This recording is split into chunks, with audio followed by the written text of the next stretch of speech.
Take a long, slow breath. Let the noise of your day drift quietly behind you. The tension in your shoulders can release now. You've made it here, to a softer place, where time moves slower and the world is built one stone at a time. You're not here to rush or remember. You're here to rest. Welcome to Sleepy History. Tonight's story is about how castles were really built, not in fairy tales, not in sudden battles, but in long, careful stages, shaped by wind and sweat, by carts and hammers, and by the patience of hundreds of ordinary hands. But before we begin, let me ask something small.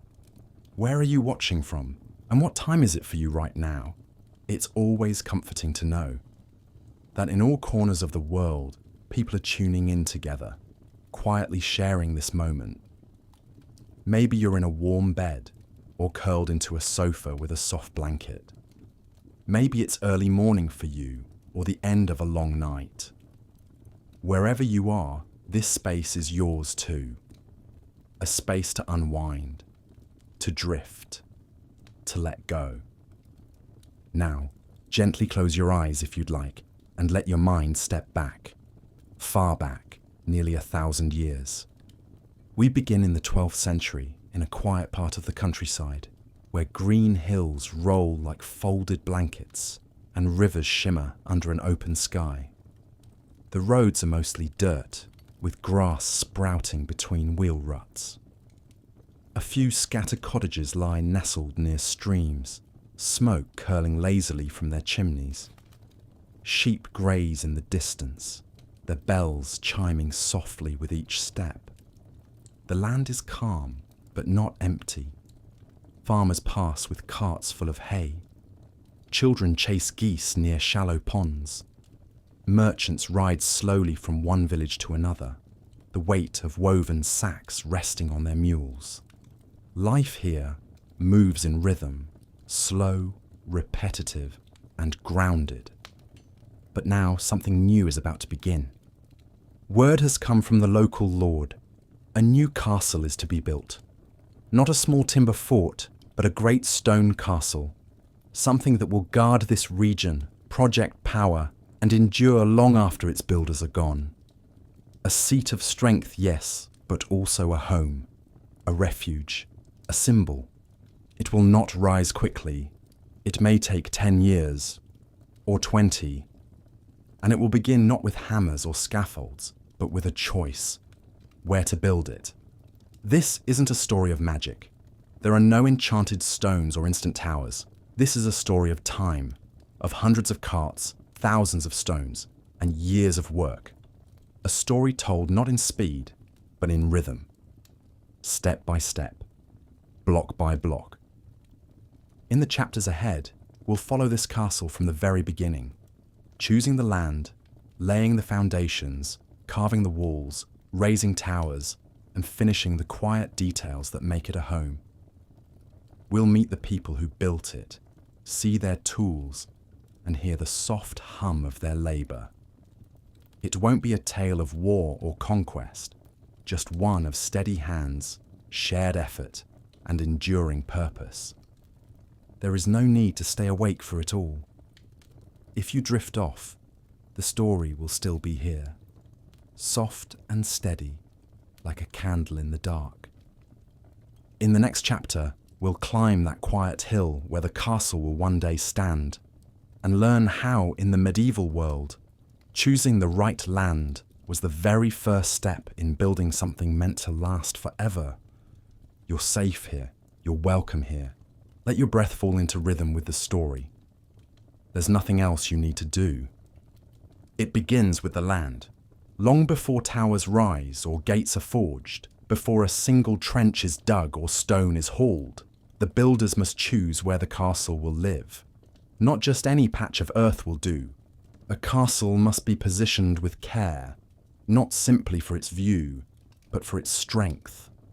And so, a small group of people sets out at dawn, their boots damp from the morning dew, the air still and cool. They carry no weapons, just a few satchels, some scribbled notes, and eyes trained by years of quiet observation. Among them are stewards of the Lord, surveyors, and a few trusted labourers. Together they walk the surrounding lands, searching not for beauty, but for suitability. The ideal site is elevated, not too steep, not too low. It should offer a wide view in all directions, like an open palm, watching over the valley. The soil must be firm, with rock not far beneath the surface. Too soft, and the foundation will shift. Too wet, and the walls will sink over time. There should be water nearby, a river, stream, or spring, but not so close as to flood the grounds. Access to woodlands is important for timber. Stone must be within a few miles' reach, and if there is a village nearby, so much the better. A castle needs people, not just for defence, but for labour, for trade, for life. They stop at a promising hill, bordered by oaks and wild grasses. From its crown the world opens up, a winding river in the distance, a line of trees to the north, and open fields beyond. The wind brushes gently across the slope, and a lone bird circles overhead. They stand in silence for a moment, imagining the place as it could be. A great keep rising slowly from the earth, its stones glowing in the late sun. Someone drops a small flag marker into the soil. Another takes notes. Lines are drawn in the dirt with a stick, a square here, a gate there, maybe a wall running down that ridge. They're only ideas now, but it's the beginning of something. Back at the manor house, the Lord is shown the plans. A simple sketch, a report about the ground, an estimate of materials. The Lord listens quietly, fingers steepled, eyes thoughtful. Then a slow nod. The location is approved. What follows is wordless, almost invisible at first. A few labourers arrive to begin clearing brush. Sticks and rope are used to mark the corners of what will one day be outer walls. Soil is tested for moisture, trees are counted, carts are prepared. A nearby quarry is inspected and judged to be acceptable. Messages are sent across the countryside. Skilled stonecutters are summoned from villages miles away. Timbermen are contacted, blacksmiths are hired, and always the scribes write. Lists of tools, payments due, amounts of lime and sand. Nothing rises from the ground yet. There is no noise, no hammers, no shouting, just quiet footsteps, paperwork, plans, and then the digging begins. Shallow trenches first, tracing the lines of what will be the castle skeleton. These will hold the foundations, strong, wide beds of stone and mortar meant to carry the weight of towers. There are no machines, just shovels, spades, hands, and time. Every day, the hill begins to change. Slowly, almost imperceptibly, it takes on new meaning. It is no longer a wild slope. It is a future. A few tents go up near the site. Workers need a place to sleep. A simple wooden shack is built to store tools. It creaks in the wind. A dog sleeps beside it. The air smells of cut grass and earth. The evenings bring mist. And from a nearby ridge, the flicker of firelight shows where the labourers eat their meals, speak in low voices, and prepare for the long days ahead. The castle has not yet begun to rise, but it has begun to exist. In the next chapter, we'll journey to the quarry where the story of every stone begins, in the soft echo of hammers against ancient rock. Let your breath remain slow. Let your mind drift. Every great stone castle begins in a place that is quiet, cold, and hidden. The quarry. Far from the building site, sometimes miles away, this is where the stone waits. It has waited for thousands of years. It doesn't know it will soon become a wall, or a stair, or a tower. It only knows how to be still, to sleep beneath the surface, beneath soil and time. The quarry isn't grand. It isn't carved out in beautiful rows or shining marble. It is dusty, uneven. It smells faintly of earth, chalk, and sweat. The ground here is heavy with limestone, a pale, workable stone used for walls, towers, and the body of the castle. Where harder stone is needed, builders might travel even farther to bring back granite, basalt, or slate. Before sunrise, the workers arrive. They carry chisels and wooden mallets, wedges of iron, crowbars, and long-handled picks. Some have carts. Others have only ropes and hooks. They wear coarse linen tunics. Their hands are calloused, their arms strong. These are the stone cutters, people who shape the bones of buildings, quietly and without ceremony. The work begins with marking. Lines are scratched into the surface of the rock face, showing where the next block will be taken. The cutters work slowly, tapping iron chisels to chip along the line. Once the edge is deep enough, they hammer in wooden wedges, which they soak with water. As the wood swells, the rock splits with a soft, satisfying sound.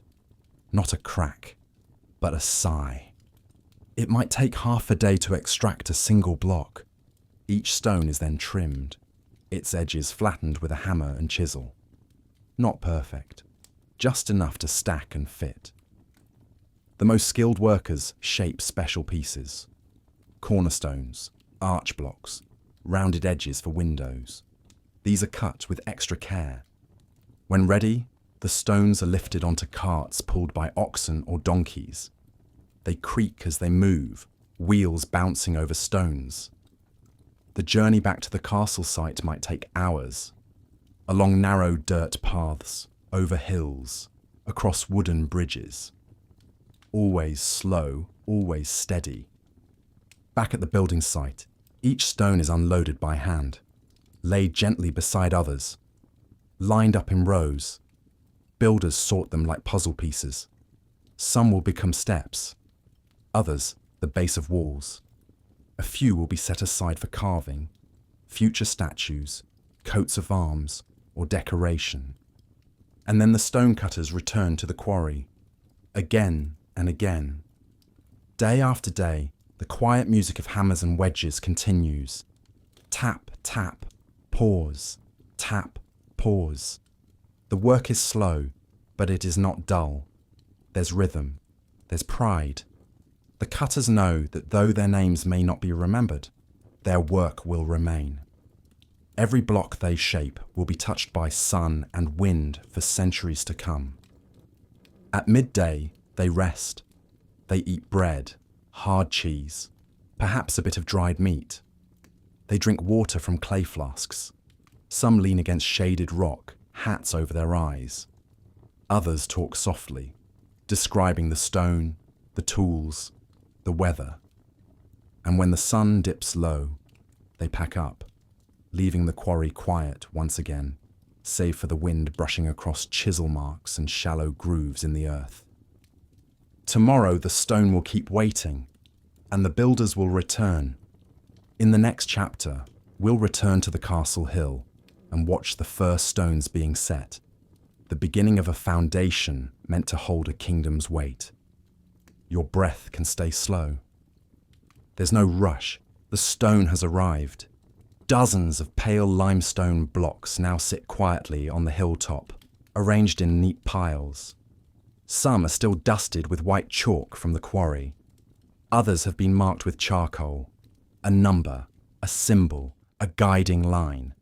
They rest beneath a wide sky, warmed by the afternoon sun and cooled by the gentle breath of wind rolling in from the valley. This is where the castle will begin to rise, not all at once, but from the bottom up. It starts with the foundation. Before any walls are set, the soil must be made ready. The builders dig trenches along the layout lines drawn earlier. These trenches are deep and wide enough to support the heavy weight of stone walls that may one day stretch 30 feet high or more. They follow the natural slope of the land but are carefully adjusted to ensure even pressure across the structure. At the bottom of the trench, the earth is compacted, hammered down with wooden rammers until it's firm and level. Gravel is spread, layer by layer, to help drain water away and protect the stone from shifting in the seasons. Sometimes lime is mixed in to add strength. There is no rush. This is the part that no one will ever see, but without it, the castle would crack, lean, or fall. Then the first stones are laid. The masons arrive with their tools wrapped in cloth.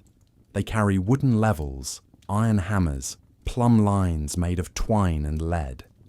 A master mason, often the most experienced among them, kneels by the edge of the trench and carefully sets the very first block into place. He taps it lightly, checks the angle with a square, adjusts the gravel beneath. Then another and another. Soon a rhythm takes shape. One stone is laid, then two, then five. Workers pass them along by hand, their palms white with dust. Mortar is mixed in troughs, a thick, chalky blend of lime, sand, and water. It is spread like butter between stones, binding them gently but firmly. The air smells of wet earth and lime. There is no shouting, only the soft thud of stone meeting stone, the occasional murmur, the flick of a wrist brushing dust from a corner. As the day continues, the foundation walls begin to take form. They are short for now, no higher than a bench, but already the outline of the future castle can be seen. Here will be the outer wall, there, the corner of a tower, in the middle, the base of the great keep, the strong, square heart of the fortress. Children from the nearby village come to watch, sitting on the edge of the clearing, legs swinging. They point and whisper, imagining dragons or kings or treasure buried beneath the floor. But the builders aren't thinking of fantasy. They are focused on alignment, on load, on precision. If the foundation fails, all else falls. And so, they measure again. They adjust. They reset stones if needed. There is no ego in their work, just care. At noon, the crew stops for a simple meal. Flatbread, beans, dried apples. They sit in the shade of a canvas awning. Boots dusty, forearms streaked with lime. Some lie back and close their eyes. Others check their tools. It is not just labour, it is life. When the sun begins to fall, the work slows. The mortar needs time to set. The last stones of the day are tucked into place with deliberate ease. The trenches are slowly disappearing, now filled with solid rows of hand-cut stone, ready to carry weight for centuries to come. And as the workers descend the hill, their shadows stretch long behind them. The foundation remains, silent and unmoving, ready for the next day. In the next chapter, we'll watch the walls begin to rise, layer by layer, scaffold by scaffold, and learn how each stone is placed with patience, like a note in a quiet song. Let yourself drift if you haven't already. There's no need to hurry. The foundation is set. Now begins the part of the castle that touches the sky, the rising walls. It happens slowly. One row of stone at a time, like stacking stories in a quiet book. Each layer is called a course, and each course must be laid perfectly level before the next begins. There is no rushing upward, no leaning forward, only the steady rhythm of one stone, followed by another, and then another. Scaffolding is built as the walls climb. Not metal, but wood. Thick beams lashed together with rope, forming a stable frame around the growing walls. Wooden platforms are raised with each new level, giving masons a place to stand and work. The scaffolds creak gently as workers step across them, careful and slow, as if walking across branches in the air. From down below, long ladders are tied into the frame. Buckets are lifted by hand or by rope and pulley. Mortar is mixed on the ground and hoisted in slings, dripping slightly with each swing. Every movement is measured. Even the wind is accounted for. The walls are thick, often 2 layers of stone with rubble and mortar packed in between, a technique known as ashlar and core. The outer stones are carefully shaped, dressed smooth, laid in rows like loaves on a shelf. The inner fill is coarser, less refined, but tightly pressed and bound. Corners are key. The quoins, those sharp vertical stones that mark the edges, must be strong and square. Each one is checked with a plumb line. A mason runs his thumb along the seam, feeling for the smallest gap. If it wobbles, it is lifted and reset. There is no shame in starting again. At intervals, gaps are left in the wall. These are future arrow slits, narrow vertical windows that will one day allow archers to watch and defend. Thin at the outside, wider on the inside, they channel vision like a tunnel. But for now, they are just holes in stone, framed with care and left to rest. The workers move in teams. One group lifts, another shapes, another lays and checks. They speak in low tones, laugh occasionally, point out clouds that look like animals.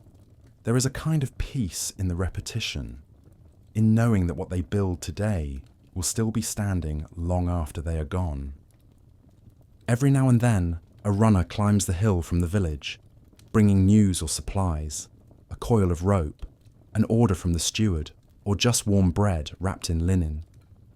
The smell spreads across the scaffolding, and for a moment the masons pause to eat, leaning on the stone like it's already part of a finished home. Rain doesn't stop them. They cover the fresh work with tarps and rest in the scaffold's shelter. On hot days, they wear wide hats and dip their sleeves in water. The weather is not a problem, only part of the rhythm. Birds watch from nearby trees. Dogs curl in the grass. The wind flutters the loose ends of rope and linen, and always the sound of tools tapping, scraping, brushing. It isn't loud, just consistent. Soft echoes of a structure coming into being. By evening, the walls are taller than a man. Soon, they'll rise another course, and another after that, until they meet at the corners, curve into towers, and cradle the heart of the castle within.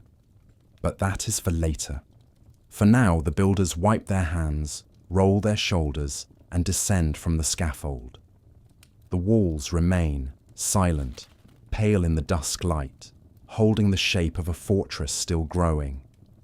In the next chapter, we'll climb those towers ourselves, slowly, and learn how staircases, spiral, and stones are placed for defense and beauty alike. Until then, let your thoughts drift. The walls have risen high enough to see the world curve. From atop the wooden scaffold, one can now look out and watch the fields ripple with wind, the village smoke drift upward in soft threads, and the distant glimmer of river water bend toward the horizon. And now, from these heights, the next layer of the castle begins. The towers. Circular, square, or sometimes even polygonal, these towers are not just ornaments. They are the eyes and shoulders of the castle, meant to watch the land, absorb the wind, and hold the weight of time itself. Building them is a slower process still. Unlike the straight walls that can be laid in long, flat runs, towers must curve, and curving stone takes more care. The masons carve blocks into trapezoids or wedges, fitting them like pieces of a careful spiral. One after another, they form rings that rise slowly upward, tightening inward with each level. The base is wide and solid. Some towers have walls as thick as a grown man is tall. Inside, the space is cool, shaded.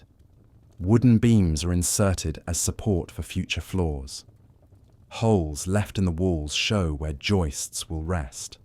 Small square niches, evenly spaced, like quiet breaths waiting to be filled. The spiral stair is a wonder of medieval planning, always winding clockwise as one ascends, a detail not chosen at random.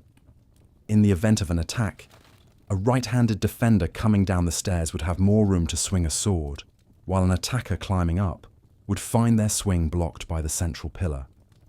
Each step is made from thick stone, set deep into the wall, one by one. They curve like a shell, wrapping upward into the dim space, each one shaped by hand, carried up by rope and labour, and nudged into place. It is dark inside the tower, even in daylight.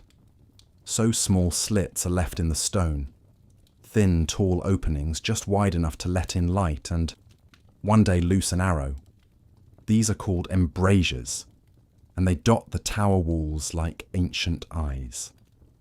Above, the tower rises past the walls, forming a crown. Masons carve crenellations, the distinctive up and down pattern of battlements, to provide shelter for defenders and a commanding view for guards. The space between is the embrasure, and the stone-raised parts are called merlons. They alternate like teeth, giving the tower its iconic silhouette. Timber scaffolding hangs from the outside, held in place by iron hooks and rope. From these wooden platforms, masons and labourers dangle above the landscape, their feet balanced on planks, their hands setting the upper stones with care. It is dangerous work, but done with practiced steadiness. As the tower reaches its height, the master mason calls a pause. The final stone, the capstone, is shaped, blessed, and set with quiet ceremony. Sometimes a coin is placed beneath it. Sometimes a date is etched into the inside face, not for everyone to see, but just to know it was done. Inside, the spiral continues. Levels are added. Small chambers branch from the stairs, a storage room, an armory, a lookout post. Wooden floors are laid with oak beams and planks, fitted with iron nails and waxed to last. The tower, now finished, is not loud. It does not boast. It simply stands. And when the workers descend for the last time, the wind moves through its upper slits with a gentle hush, as if the stone itself is sighing into place. In the next chapter, we'll move toward the gatehouse, the front door of the entire castle, and learn how medieval builders combined security, strategy, and welcome in a single design. Let your breath follow the gentle curve of the stairs. Let your mind rest in stone and silence. Among all the parts of a castle, the gatehouse is perhaps the most deliberate. It is the first thing a visitor sees, the first place a cart must pass, the first threshold that separates the world outside from the quiet world within. And so, it is built with a balance of invitation and defense. The gatehouse is more than just a doorway. It is a structure unto itself, with walls, towers, chambers, and mechanisms all designed to both welcome friends and halt foes. To build it properly requires patience, symmetry, and precision. It begins with the arch. This great arch, carved from hand-shaped stones, rises between two flanking towers. Each stone in the arch, called a voussoir, is carefully angled so that when placed together, they lean into each other, forming a perfect curve. At the top sits the keystone, locking the rest into place with quiet strength. Above this archway is the portcullis, a heavy iron or wooden grate that can be lowered like a curtain to block entry. It runs on vertical grooves carved into the stone walls and is lifted by chains, pulleys, and counterweights hidden in a room above. It does not fall quickly. It is lowered with a soft, grinding sound, a kind of warning in itself. Behind the portcullis are thick wooden doors, double-leaved and reinforced with iron bands. These doors are built to withstand weather, siege, and time. When closed, they are silent and absolute. But there is more. Inside the gatehouse is a passageway, long and narrow, sometimes with small murder holes in the ceiling, openings through which stones or boiling oil might fall in times of attack. But during peaceful days, they are just dark circles overhead, collecting cobwebs and whispers. Flanking the gatehouse are towers, square or round, each containing small chambers for guards. Here they rest, watch, and wait. Above, a chamber called the guard room offers a view of the outer road. A brazier burns in the corner, warming the space. On the walls hang spare weapons, lanterns, and lists written in chalk. Shifts, visitors, supplies. Outside, the entrance road curves gently as it approaches. This is no accident. A straight road is easy to charge. A curved one forces travelers to slow. It allows guards time to see who is coming, to recognize faces, to prepare. A small bridge might span a shallow ditch or moat. Built from stone or wood, it leads directly to the gate, a path watched by arrow slits, by high windows, by unseen eyes. But most days are quiet. A cart filled with grain rumbles across the bridge. A shepherd passes with a nod. A child runs ahead of her mother, feet slapping the packed dirt. The gatehouse doors remain open, just wide enough to welcome without forgetting their weight. At night, torches are set into iron rings on the walls. The portcullis is lowered part way. The doors closed and barred. But even then, a small side passage remains open. A postern gate tucked discreetly along the wall, for emergencies, for moonlit arrivals. The gatehouse is not loud. It does not shout its strength. It simply waits. In the next chapter, we'll move outside the walls to the moats and ditches and explore how water and earth were shaped to shield the stone within. You're safe. Let the drawbridge rise. Let the night settle softly. Before anyone reached the walls of a medieval castle, they would first have to face something much quieter, the ground itself. A castle's strength wasn't only in its stone. It was in the way the land around it was shaped, softened, steepened, and soaked. Earth became a barrier. Water became a wall. These were defenses made not of weapons, but of absence, of what couldn't be crossed easily. This is where moats and ditches come in. Not every castle had a moat, and not every moat was filled with water. But almost all had ditches. Long, deep depressions carved into the earth around the castle perimeter. They were dug by hand, slowly and methodically, with spades, picks, and baskets to carry the soil away. It could take months, even years, to complete a ditch wide enough to slow an army. The removed earth wasn't wasted. It was piled up on the inside edge of the ditch to form a rampart, raising the height of the inner wall and making the outer approach even steeper. Where water was nearby, the ditch might be widened and connected to a stream, becoming a moat. Not a deep, crystal-clear lake, but a murky trench of slow-moving water, often muddy and full of reeds. It wasn't for swimming, it was for slowing. Imagine trying to roll a ladder or push a siege tower across a soft, sinking moat. Even walking became a challenge. Horses lost footing, carts bogged down. Attackers grew tired before they even reached the gate. To make things harder still, the outer bank of the ditch might be lined with stakes, sharpened wood angled outward, half buried, waiting unseen beneath tall grass or murky water. Some castles added a second line of defense beyond the moat, a palisade or wooden fence, often built in a wide ring. In other places, simple thorny hedges served to channel and confuse intruders.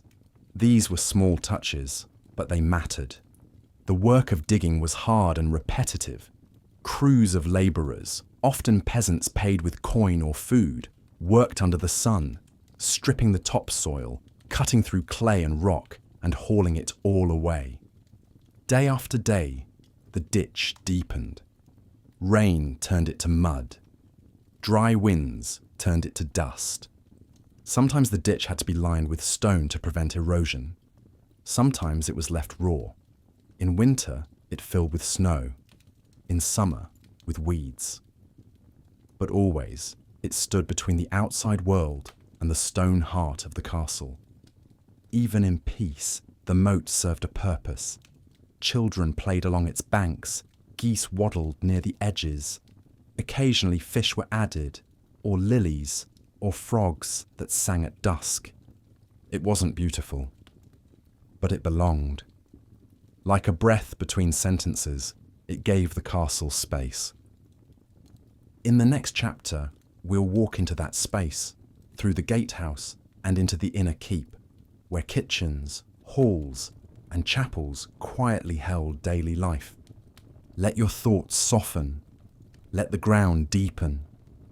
Beyond the gatehouse, past the walls and towers, lies the very core of the castle, the keep, sometimes square, sometimes rounded, often tall and plain.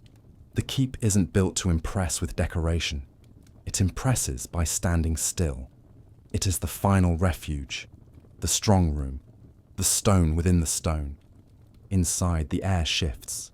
It is cooler here, quieter. The walls are thick, sometimes over 12 feet, and the windows are narrow slits carved for protection more than light. Yet there is still life here, tucked into the stone's embrace. The first floor is often storage.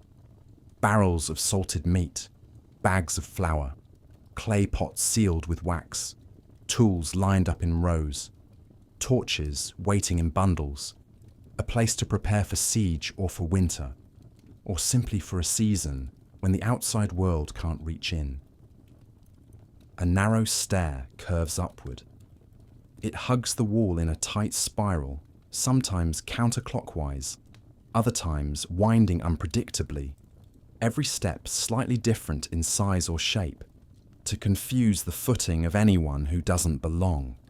At the top is the Great Hall. This is the gathering place, not vast or glittering, but solid and warm. Wooden beams support the high ceiling. Tapestries hang to block drafts and to bring a softness to the stone. The floor is made of large flags or thick planks. A long table stretches down the centre with benches beside it and a raised seat at the far end for the lord or lady. In the corner, a hearth burns, more for light than heat. Smoke curls upward toward a hole in the ceiling or a stone chimney. Shadows dance gently across the beams, across the flagstone, across the faces of those seated near the fire. From here, other rooms branch off. The kitchen, filled with the smells of root vegetables, herbs, bread baking in a clay oven. Simple meals cooked in iron pots, stirred by quiet hands. The cook knows every corner of the space, where the salt is stored, how many sacks of oats remain, when to stir and when to wait. A chapel, small and dim, with a narrow window facing east. A wooden altar, a candle flickering even when no one is inside. The smell of beeswax and old stone, a place for prayers whispered, not spoken. Private chambers lie farther up, reached by ladders or narrow stairs. They are modest but warm. Beds with woolen blankets, chests holding clothes, a single window perhaps looking down onto the courtyard. The view is not for show, it is to see what is needed. And above it all, a rooftop walkway where a guard might pace under stars, listening to the wind press gently against the walls. From here, the castle looks complete. The towers, the gatehouse, the rising walls, the slow life within. But even now, it is still changing, still being added to, cleaned, repaired. It is not frozen in time. It is lived in. It breathes. And the keep, the core of it all, continues to hold. In the next chapter, we'll meet the people behind these walls. The carpenters, the cooks, the cleaners, the guards. All those whose quiet work keeps the castle truly alive. Let the torches flicker. Let the stone hold still. Castles are made of stone, but they are held together by people. Not kings, not knights, but those who rarely appear in stories. The carpenters and cooks, the labourers and laundresses, the grooms and guards.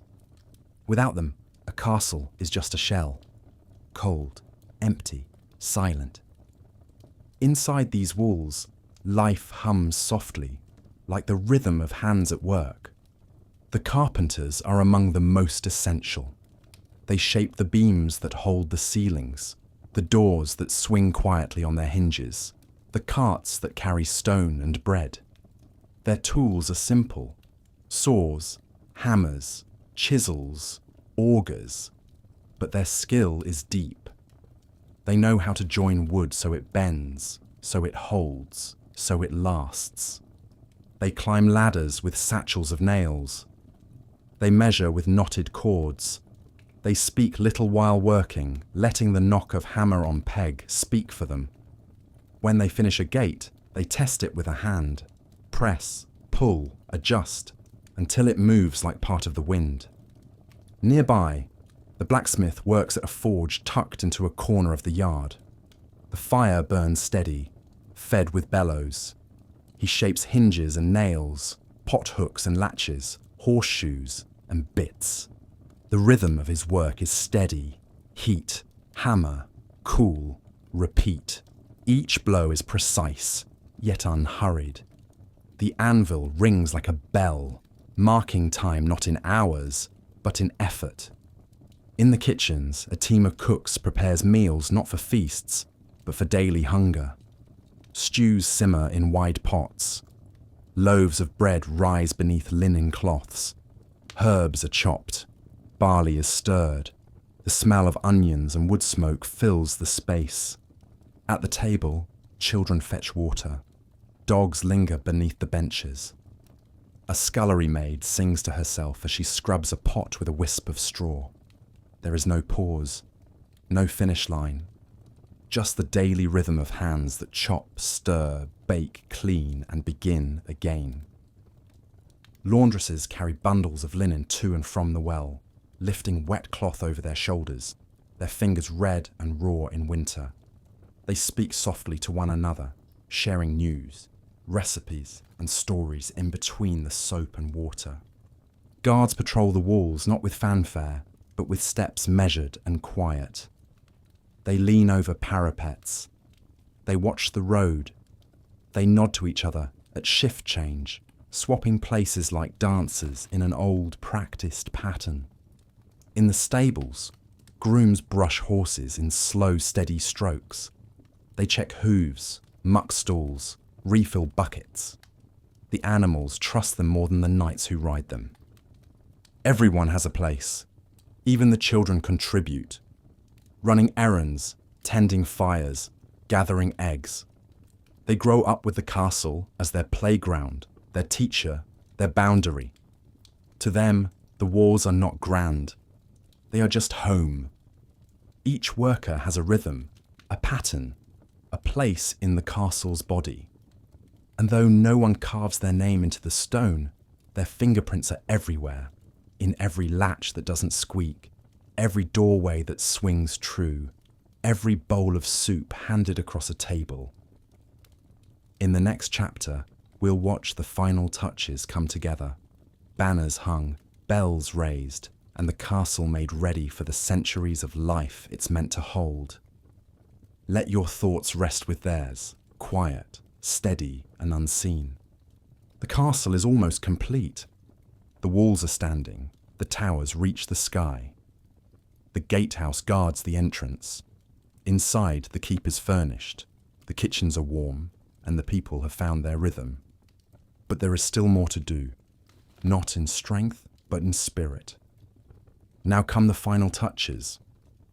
These are the parts that don't hold weight, but they carry meaning. the parts that make the difference between a building and a home, between stone and story. The banners are the first to rise. A seamstress working by candlelight has been preparing them for weeks. Rich fabric dyed in deep colours, crimson, navy, gold. The family crest stitched by hand, thread by thread. When finished, the banners are raised high on wooden poles, fluttering from the tower tops and gatehouse corners. They do not shout. They ripple gently, catching the wind like a sigh. Next, the bell is lifted into place. Cast in bronze, shaped in a village forge, the bell is hoisted with ropes and pulley into the small belfry above the chapel. It will not ring often, perhaps only to mark a feast, a danger, or the change of seasons. But its presence is enough. A bell is a voice, even in silence. Along the inner walls, torches are mounted in iron sconces. At night, they flicker, sending orange light across the courtyard, casting long shadows between stones. The smell of smoke and beeswax fills the halls. It is soft light, not bright, not cold, just enough to guide a footstep in the dark. Woodworkers carve decoration into doors and beams, vines, symbols, animals, not for grandeur, but for memory. A fox to remind the steward of home, a spiral for luck. These are quiet acts of personalization, hidden in plain sight. Windows are glazed with thick, rippled glass, or, more often, covered with stretched parchment or thin horn to keep the wind at bay. In wealthier halls, coloured glass pieces form simple patterns. When sunlight passes through, the room glows with warmth like stained fire. The furnishings arrive slowly. Tables, stools, benches, woolen rugs, feather beds. Chest after chest carried by oxen carts from nearby villages. In the great hall, a carved table is placed near the hearth. On the wall above it hangs a shield, polished, unused. A symbol, not a tool. Even the courtyard is smoothed and swept. Stones are laid in paths. A well is dug deeper, its frame reinforced. A small garden is planted along the inner wall, herbs mostly. Things that grow low and spread wide. Lavender, sage, mint. The air begins to carry their scent, and finally, the castle is blessed. A priest walks the halls with a small bowl of water, flicking droplets over the stone. He speaks softly, prayers for protection, for peace, for endurance. Few listen closely, but the words are meant more for the walls than for the ears. When he finishes, there is a stillness, not an absence, but a fullness. The castle is ready. It has been built not just with tools, but with attention, with care, with breath, with the steady effort of hands and hearts over many years. It doesn't feel finished, it feels settled. In the final chapter, we'll look back from the quiet hilltop and reflect on what it means to build something so slowly, so carefully, that it can stand for 1,000 years. You've made it nearly to the end. Let's step forward, one last time. Not in fanfare, not with trumpets or crowds. It simply stands, quiet, complete, patient. From the top of the outer wall, the view stretches wide in every direction. The fields beyond wave with soft wind. A river glints in the distance. The village sleeps, its chimneys still and its streets empty. Birds circle high above, gliding on warm air, dipping toward the towers as if drawn by some ancient memory. The stones, once scattered across the quarry floor, now hold shape together. They have learned to lean on one another, to carry weight not alone, but in union. Some are cut perfectly, others are rough and uneven, but all are part of the same whole. The scaffolding has long since been taken down. The tools have been stored. The carts have returned to the village. And yet, The echo of labour still lives in the walls, in the mortar joints smoothed by thumb, in the worn spot at the edge of the stair, in the faint curve of a door frame shaped more by feel than by rule. Inside, the castle breathes. Fires flicker in hearths. Bread bakes. Someone sings softly while sweeping the hall. A child laughs from the courtyard. Boots scuff the stone floor, moving from one quiet task to another. And outside, the wind moves gently through the arrow slits, brushing the banners, cooling the gatehouse arch, rustling the small herbs that grow near the chapel. The castle doesn't know it is complete. It doesn't know it will be admired or besieged or restored centuries later. It only knows how to stand, day after day, season after season. It will shelter travellers in storms. It will hold warmth in winter. It will watch over markets and festivals and long silent nights. It will gather stories like dust in its corners. And even when no one speaks of it, it will remain, stone resting on stone, shaped by hands long gone. And so, we end where we began, with patience. Not every story needs a sudden end. Some can simply fade, like the light inside a shuttered window or the scent of wood smoke at dusk. You've walked through the building of something timeless, at a pace that asks nothing of you but rest. So if your eyes are closed now, let them stay that way. If your breath is slow, let it remain steady. You are safe. You are still. And like the castle, you can simply be. Thank you for listening.